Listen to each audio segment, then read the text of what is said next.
Hello students, आप सभी को बहुत ही अच्छी तरह से पता है कि जैकबोर्ड में एक जोक चल रहा है। जोक का मतलब होता है फनी, फनी का मतलब होता है मजाक। क्यों मैं बोल रहा हूं, मेरे बातों को आप लोग ध्यान से समझे, क्योंकि आप सभी को अच्छी तरह से पता है कि आप लोगों का जो हिस्ट्री का सिलेबस है उसमें आप लोगों का न्यू सिलेबस में आप लोगों का टॉपिक दिया गया था 12 टॉपिक, यानी 12 चैप्टर आप लोगों को स्टडी करना है। लेकिन जैसे क्वेश्चन में जारी किया है इसमें आप लोगों को दिया गया है कितना, 15 चैप्टर।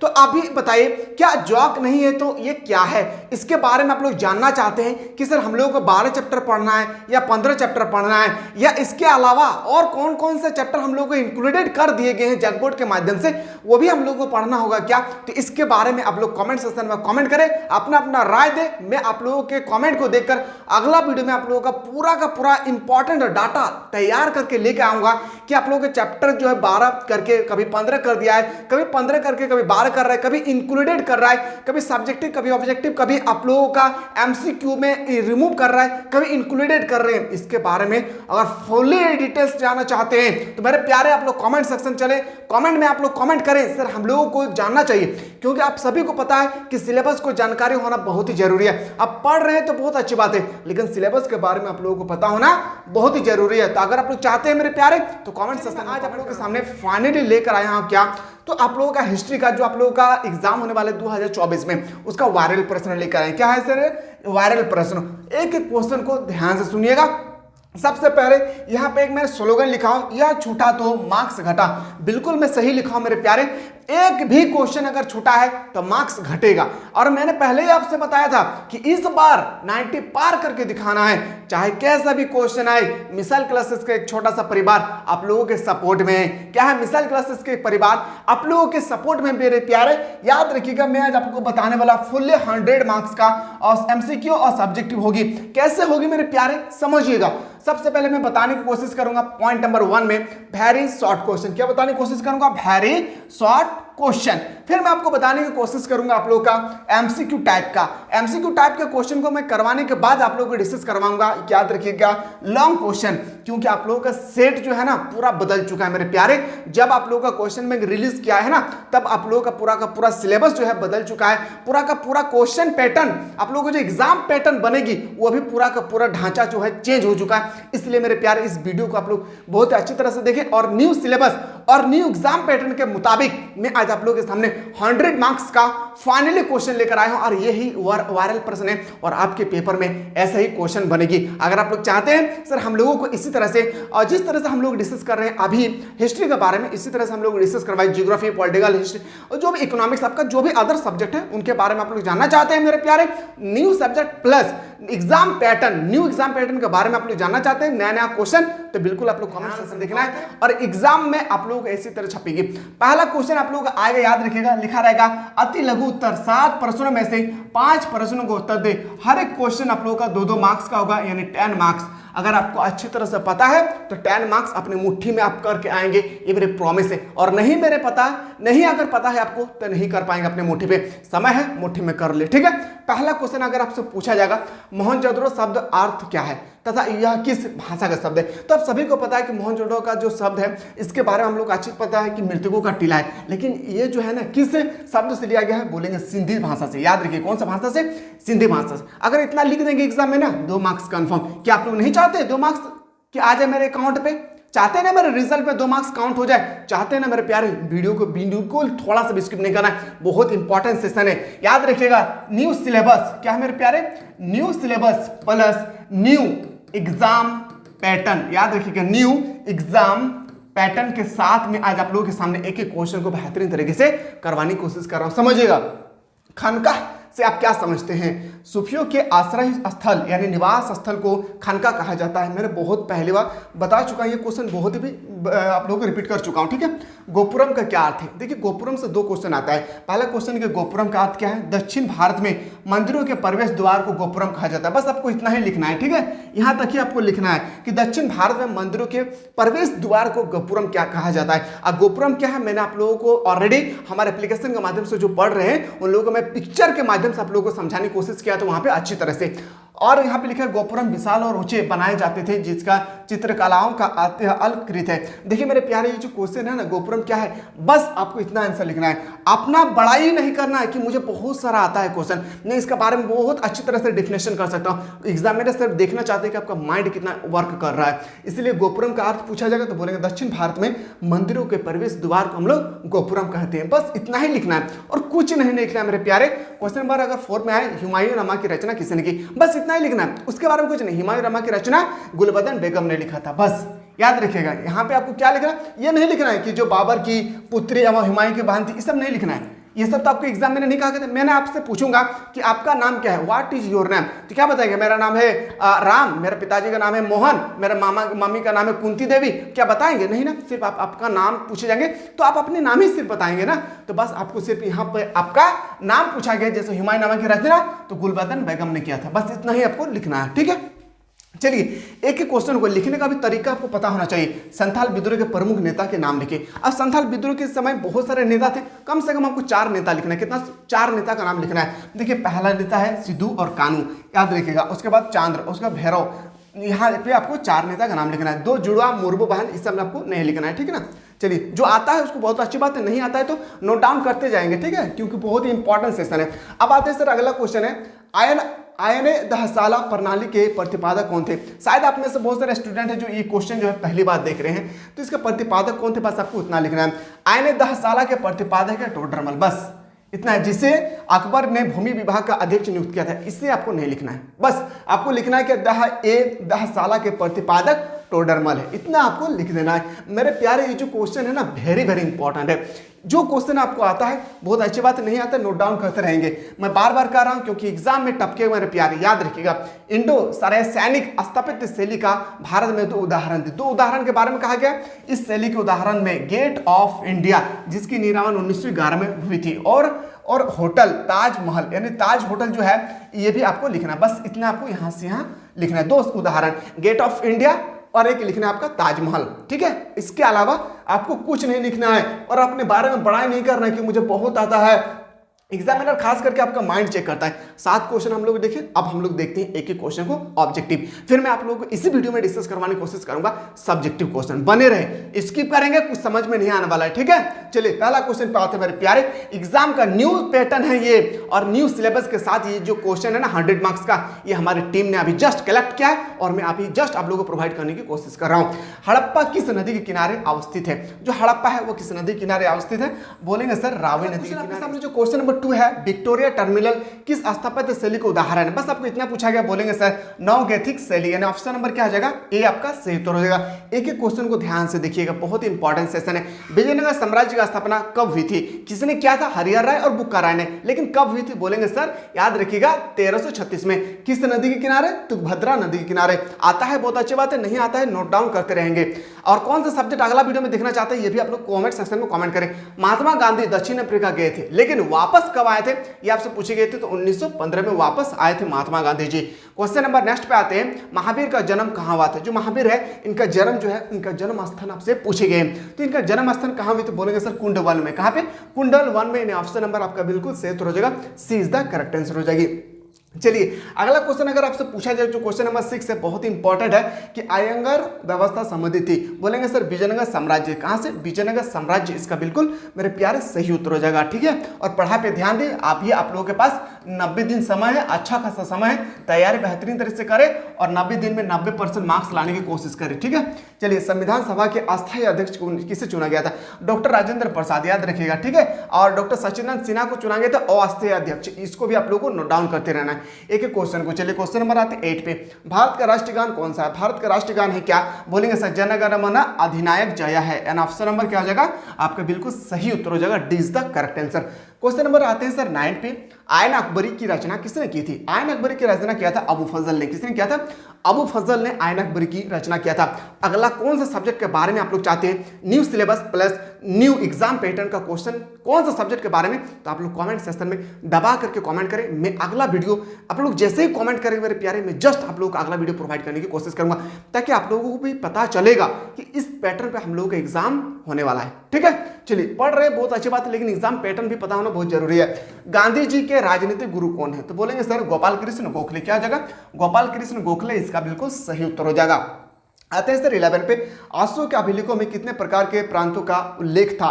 तो बोलेंगे सर 5 प्रकार के प्रांतों का उल्लेख था। कितने प्रकार के? 5 प्रकार के प्रांतों का उल्लेख किया गया था। ठीक है, चलिए अगला प्रश्न में आते हैं। क्वेश्चन नंबर जो है आपका सामने 12, भारतीय संविधान में संसदीय प्रणाली किस देश से ली गई थी? मैंने आपको बताया था जो संसदीय प्रणाली है वो याद रखिएगा ब्रिटेन से लिया गया है। संघात्मक व्यवस्था कनाडा से लिया गया है। अगर आप पूछा जाएगा अमेरिका से तो बोलेंगे सर मौलिक अधिकार लिया गया है। तो याद रखिएगा एक एक क्वेश्चन, मौलिक कर्तव्य कहां से लिया गया है? रूस से लिया गया है। नोट डाउन करते रहे, ठीक है, मेरा चेहरा देखने से कुछ नहीं होगा। पहला मौलिक अधिकार अमेरिका से लिया गया है, ब्रिटेन से लिया गया संसदीय प्रणाली, कनाडा से लिया गया संघात्मक व्यवस्था, और मौलिक कर्तव्य लिया गया है रूस से। चारों को आपको नोट डाउन करना है, क्वेश्चन कहीं से भी रोटेट पढ़ सकता है। चलिए अगला प्रश्न पे आते हैं। फूट डालकर विजय प्राप्त करने का कार्य सर्वप्रथम किस राजा ने किया था? बोलेंगे सर अजात शत्रु। क्या किसने किया था? अजात शत्रु ने किया था। ऑप्शन नंबर आपका बी 80 इसका राइट आंसर हो जाएगा। मेरे प्यारे इसी पैटर्न पर क्वेश्चन बनेंगे मेरे प्यारे, शेयर करें आप लोग अगला वीडियो में, और इससे भी इंपॉर्टेंट क्वेश्चन में आप लोगों के सामने लेकर आने की कोशिश करूंगा। बस आप लोग मेरे प्यारे शेयर करें, एक गरीब से गरीब बच्चा को हमारे चैनल के बारे में उनको इन्फॉर्म करें मेरे प्यारे। और आप सभी को अच्छी तरह से पता है कि हमारे एप्लीकेशन में एक न्यू बैच स्टार्ट हुआ है। क्या याद रखिएगा, एक न्यू बैच स्टार्ट हुआ है जहां पे आपको ऑल सब्जेक्ट का नोट्स प्रोवाइड किए जाएंगे, जहां पे आपका थ्योरी होगी, फिर आपका एमसीक्यू होगा, फिर आपका सब्जेक्टिव क्वेश्चन होगा, फिर आपका 5 इयर्स प्रीवियस क्वेश्चन होगा, 5 इयर्स प्रीवियस ईयर क्वेश्चन आपसे पूछा जाएगा। यानी इतना सारा कंटेंट आपको मिल रहा है, सिर्फ और सिर्फ आपको ऑफर है 259 रुपीज में। आर्ट्स का ऑल सब्जेक्ट का बेहतरीन तरीके से यहाँ पे आप लोग तैयारी कर सकते हैं। यहाँ पे सिर्फ और सिर्फ आपको नोट्स मिलेगी, कोई भी क्लासेस आप लोगों को यहाँ पे नहीं मिलने वाला है। अगर क्लास के साथ अगर नोट्स भी चाहते हैं तो उसके लिए आपको आर्ट्स का फाउंडेशन कोर्स आप लोगों को ज्वाइन करना होगा, जो इसका फी है 399 रुपीज में। याद रखिए मेरे प्यारे 3 महीना है, बहुत ही कम फी है। जल्दी से जाएं और क्लास को ज्वाइन करें, और एक बार दिखा दे मेरे प्यारे कि मैं किसी से कम नहीं हूं। एक बार दिखा दे, ठीक है। मैं नहीं चाहता हूं कि मेरे जैसा अनपढ़ आप लोग रहे। मैं इस झारखंड का सबसे बड़ा अनपढ़ व्यक्ति हूं, ताकि मेरे प्यारे मैं नहीं चाह रहा हूं कि मेरे जैसा कोई इंसान अनपढ़ रहे। मैं चाह रहा हूं मेरे प्यारे कि मेरे वजह से कोई भी इंसान अनपढ़ ना रहे। मैं हर एक समय आप लोगों की हेल्प करने के लिए तैयार हूं, बस मेरे जैसा आप लोग ना बने, क्योंकि मैं बहुत बड़ा अनपढ़ इंसान हूं। बस कुछ आता है मुझे जो आप लोगों को मैं प्रोवाइड करने की कोशिश करता हूं।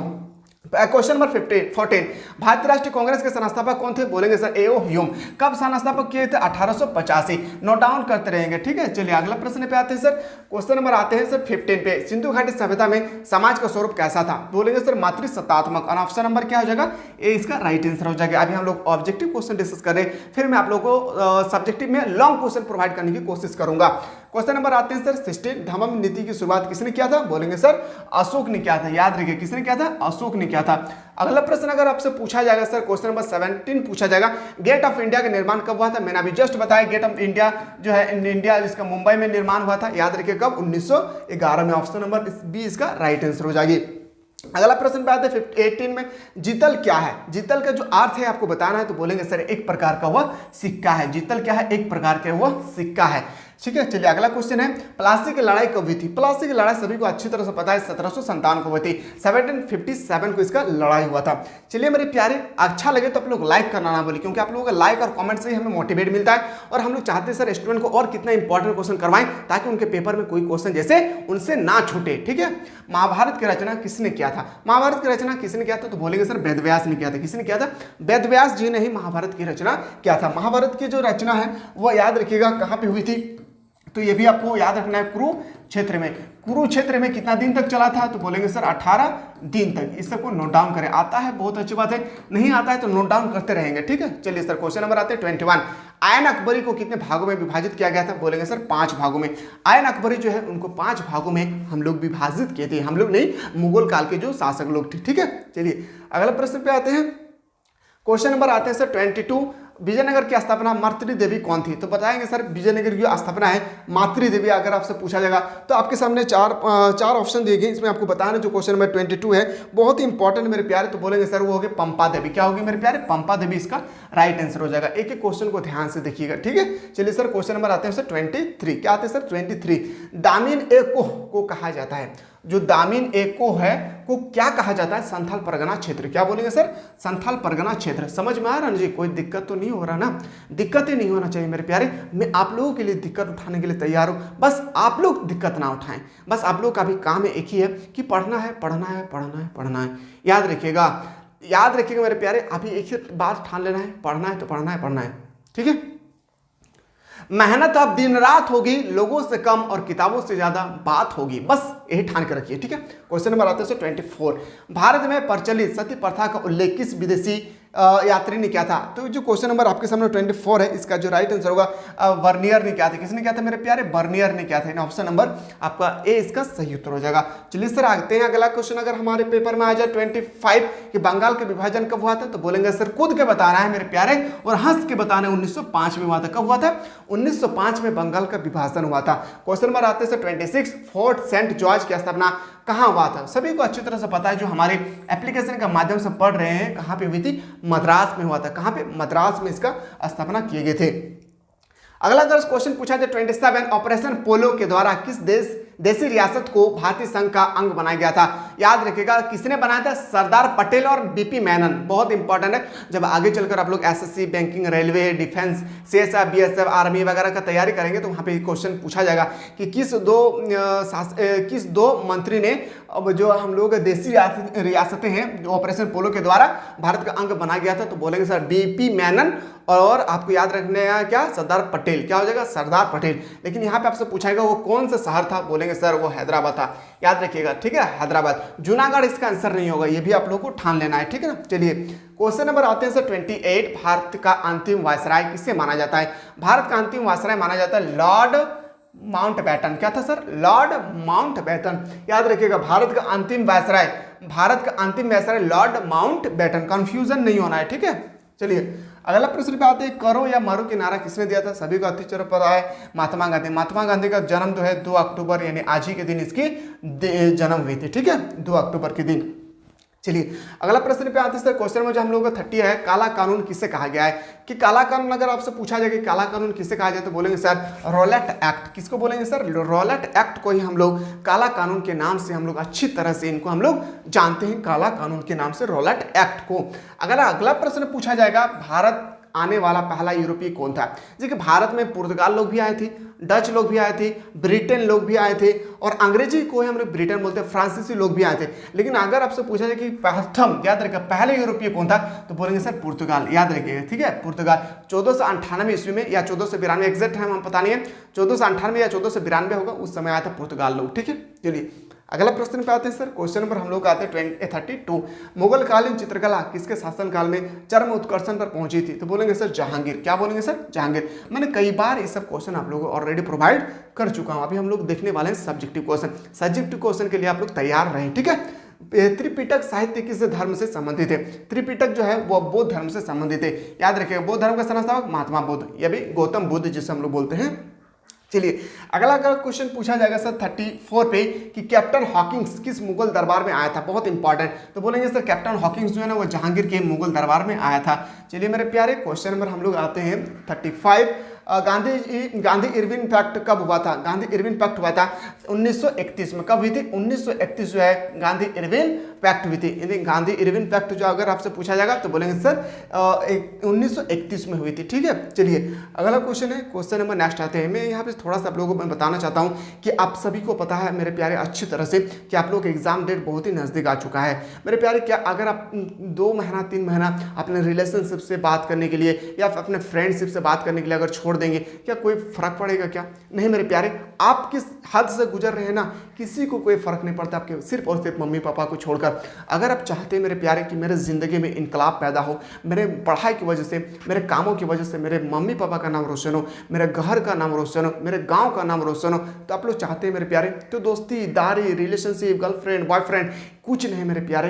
ये सब लाइन पे ना मैं कई बार घूम के आ चुका हूँ, बहुत ही दर्द होता है मेरे प्यारे। इसलिए मैं बार बार कहना चाहता हूँ आप लोग कि अपने समय को एकत्रित कीजिए और एकत्रित कर कर उस समय को थोड़ा थोड़ा यूज कीजिए। ऐसा अपना लाइफ को कभी मत बनाइए मेरे प्यारे कि आप लोगों को कोई ऑक्सीजन की तरह यूज करे।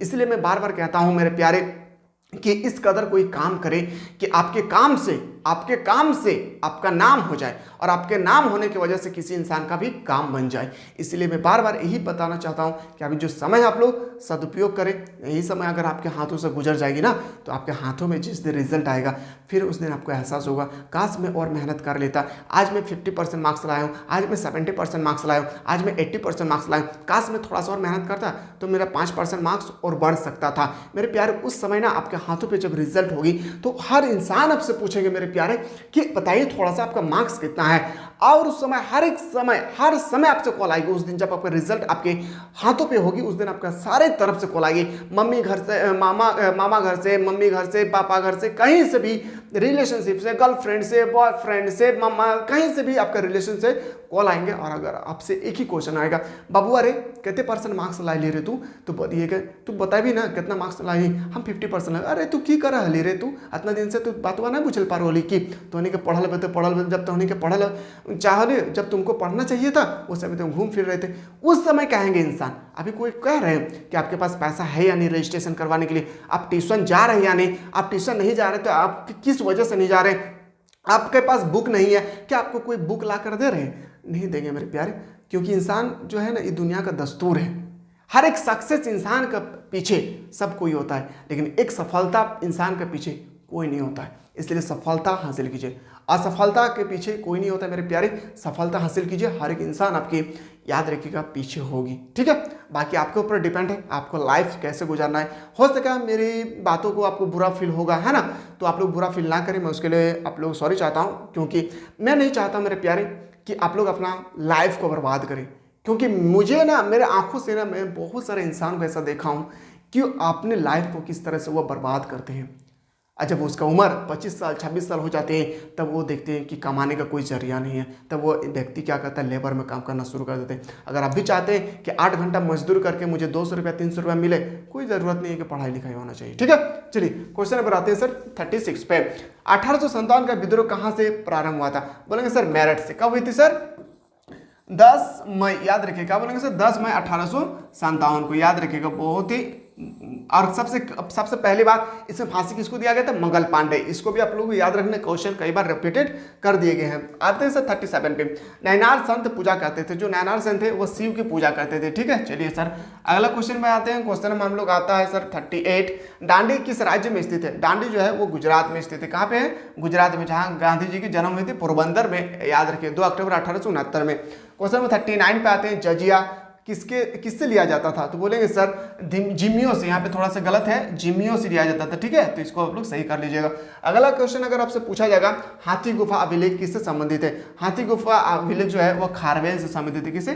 खारवेल, इसका बिल्कुल सही उत्तर हो जाएगा। तो सॉल्यूशन यहाँ पे मैंने आप लोगों को बहुत ही अच्छी तरह से आपका ऑब्जेक्टिव क्वेश्चन और आप लोगों को मैं प्रोवाइड किया हूँ किसके बारे में, तो बोलेंगे सर मैं आप लोगों को प्रोवाइड कर चुका हूँ आपका वेरी शॉर्ट क्वेश्चन। क्या सर? Very short question. आप लोग कॉमेंट सेक्शन में मेरे प्यारे कमेंट करें कि मैं अगला वीडियो जो आप लोगों को प्रोवाइड करूंगा वो कौन सा सब्जेक्ट का होगा। मैं अगला वीडियो में आप लोगों को कोशिश करूंगा मेरे प्यारे कि लॉन्ग क्वेश्चन होना चाहिए। साथ ही साथ आप लोग कौन सा सब्जेक्ट के बारे में आप लोग देखना चाहते हैं अगला वीडियो में, ये भी आप लोग बताएं। चलिए मिलते हैं नया वीडियो में, तब तक आप लोग स्वस्थ रहे, मस्त रहे, पढ़ाई व्यस्त।